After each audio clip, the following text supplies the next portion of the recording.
The sound of twisted metal still echoed in my ears when the dust finally settled across my ranch. A small plane had gone down in the far pasture, skidding to a halt in a cloud of dirt and sparks that could have ignited the entire field if the pilot hadn't managed a near-miracle landing. My first thought wasn't fear or anger. It was relief the young pilot stumbled out alive, bleeding from his forehead but breathing. I sprinted toward him, adrenaline flooding every nerve in my body. But before I could even call for medical help, a shrill, familiar voice split the air like nails on glass. Karen, the self-appointed queen of our neighborhood and self-proclaimed guardian of order, was already on the scene, waving her phone like a sword and shrieking into it that a terrorist event was unfolding. She didn't bother to check if anyone was hurt, didn't ask if the crash was an emergency, didn't offer a single ounce of human compassion. Instead, she dialed 911 and announced to the dispatcher that I was harboring illegal planes and running some kind of black market runway operation. Her words cut through the stillness like a cruel joke. Except no one was laughing. I shouted at her to back off, to give me space to help the pilot. But she only grew louder, barking at me that this was HOA land and I was breaking aviation codes. HOA land. My ranch had stood here for 3 generations, long before her cookie-cutter subdivision crept up against the old fence line. She strutted closer, chest puffed out, hair frizzing in the dry heat, and pointed a shaking finger in my face like she was a judge delivering sentence. My jaw clenched so hard it ached. This wasn't just ignorancy, it was cruelty. She wanted a spectacle, and she was willing to use a wounded man as her stage.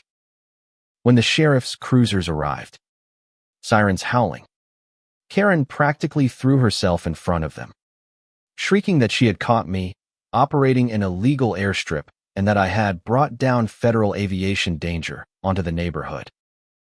The deputies stared at her, baffled, then turned to me. I explained in clear words. The pilot had radioed an emergency after engine failure. The tower had directed him here because this field was the safest stretch of land within miles. And by sheer grace, he had managed to survive. But Karen wasn't done. She accused me of staging the crash to gain sympathy. She demanded they arrest me for endangering the homeowners. My blood boiled, yet I held my ground. The real twist came when a white SUV pulled up, doors swinging open with authority. Out stepped 2 men in dark windbreakers with the unmistakable lettering, FAA. Federal Aviation Administration investigators, already tracking the Mayday call, had come to examine the crash site. And suddenly the air shifted.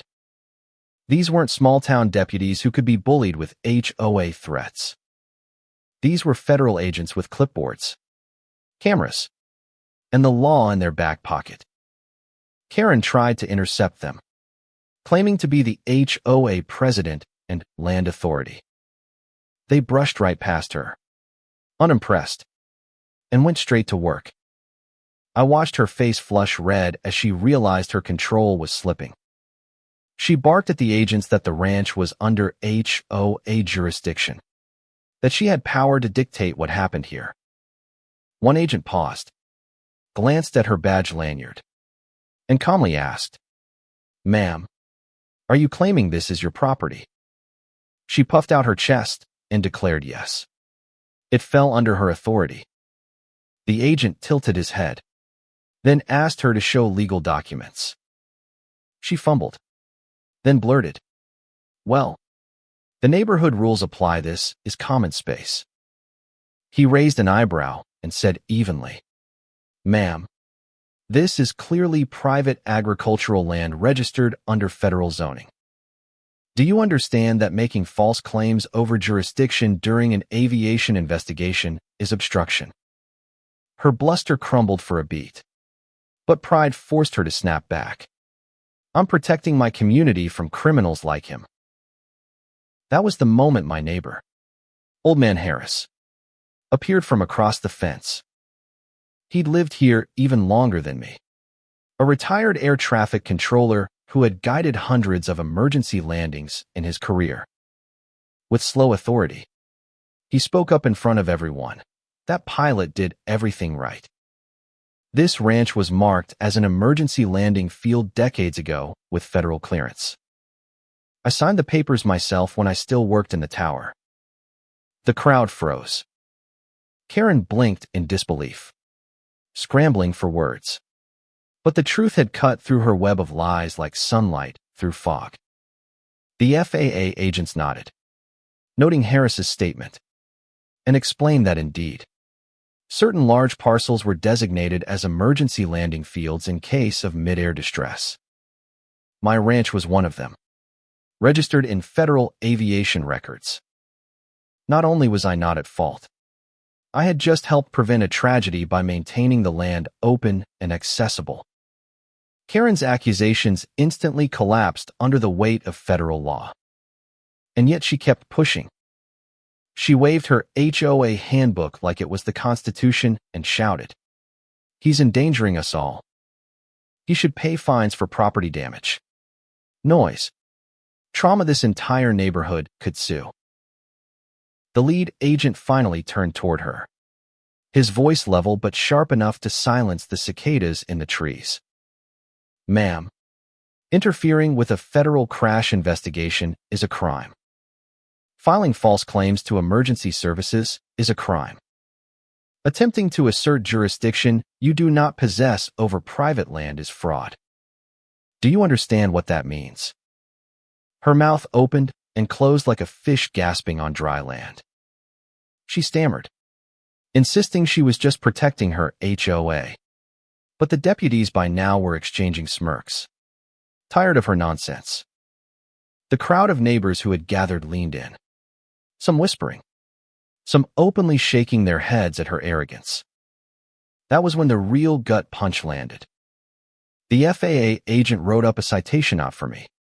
But for her, a federal fine for obstruction of an aviation investigation. The number scrawled on the paper was enough to make her knees buckle. She gasped, squealed, and tried to snatch it away. But the agent kept his cool, handing her the citation with a warning that she could face further charges if she kept interfering. By then the young pilot, patched up by paramedics, stepped forward. His voice trembled with both gratitude and fury. He looked straight at Karen and said, "You cared more about your HOA rules than whether I lived or died. That says everything." The silence that followed was heavier than stone. Karen's empire of petty power cracked in front of everyone, and the weight of her own cruelty became impossible to ignore. The murmurs in the crowd grew into an audible chorus of disapproval. Neighbors who had once bowed to Karen's authority now shaking their heads, some even laughing nervously at the spectacle of her downfall. For years, she had lorded over the community, waving her HOA handbook like a scepter. But now her kingdom was slipping through her fingers. She tried one last desperate ploy, grabbing the sheriff's arm and hissing that they must remove me at once before more planes start dropping out of the sky. The sheriff, a man not easily rattled, peeled her hand off his sleeve with deliberate calm and said in a voice that carried across the field, "Ma'am, you are dangerously close to being arrested. This is not your land. This is not your investigation. And you need to step aside." His words hit harder than any fist. And for the first time in years, Karen actually fell silent. But silence wasn't surrender. She whirled back toward the neighbors, attempting to rally them, screaming that their property values would plummet, that they should demand I be fined, that the HOA should sue me for reckless aviation partnerships. This time, no one joined her. Instead, Harris raised his hand, that same steady hand that had guided countless pilots to safety, and declared, "Enough. We all just saw a man nearly die. And this ranch saved his life. If you can't see the humanity in that, you have no right to speak for this community. Cheers erupted, raw and unfiltered. Neighbors who had once feared Karen's threats now stood tall, clapping, even stepping closer to me in solidarity. The balance of power had shifted, and she knew it. Still, Karen couldn't accept defeat. Her voice cracked as she shouted, "You're all blind. He's a danger. He's a criminal hiding behind farmland." She stumbled backward, face red as fire, and tripped on the uneven dirt, collapsing into the dust with a thud. Gasps rose, but no one rushed to help. She flailed to her feet, dust coating her blouse, dignity shattered. And then the final twist came. One of the FAA agents, who had been quietly recording the entire incident for his report, spoke up. "For the record, ma'am, your behavior today will be included in our investigation, and we will recommend further legal review of your false claims." The color drained from her face. The weight of federal scrutiny was not something she could bully her way out of. Days later, word spread fast. Karen had not only been hit with a federal fine, but was also facing HOA review for misconduct.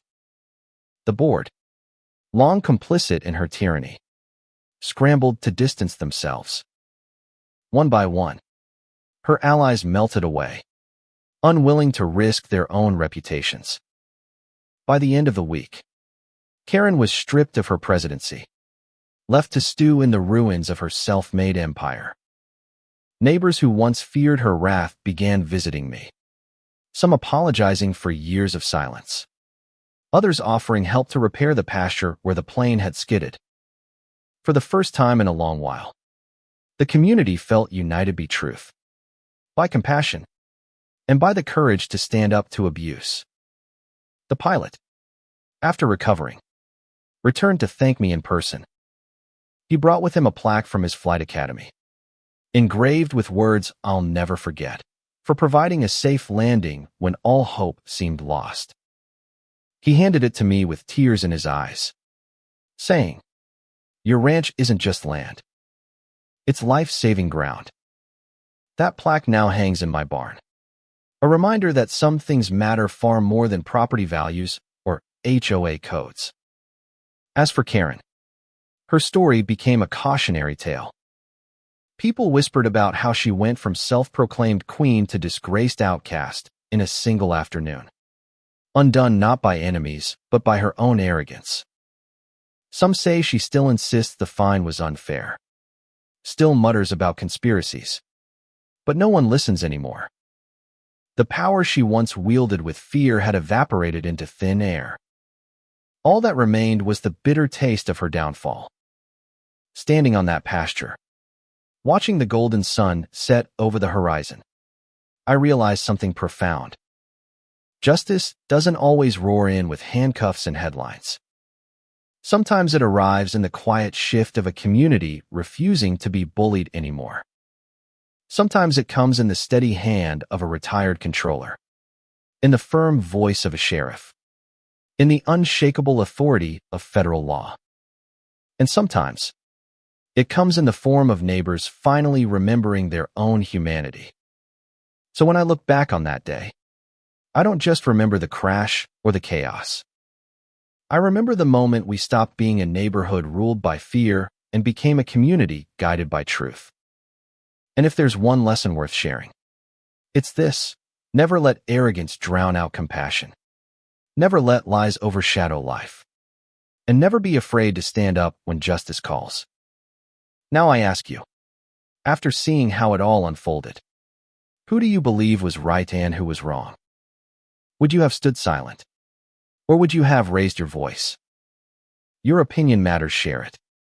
Because stories like this only find their true ending when we dare to speak.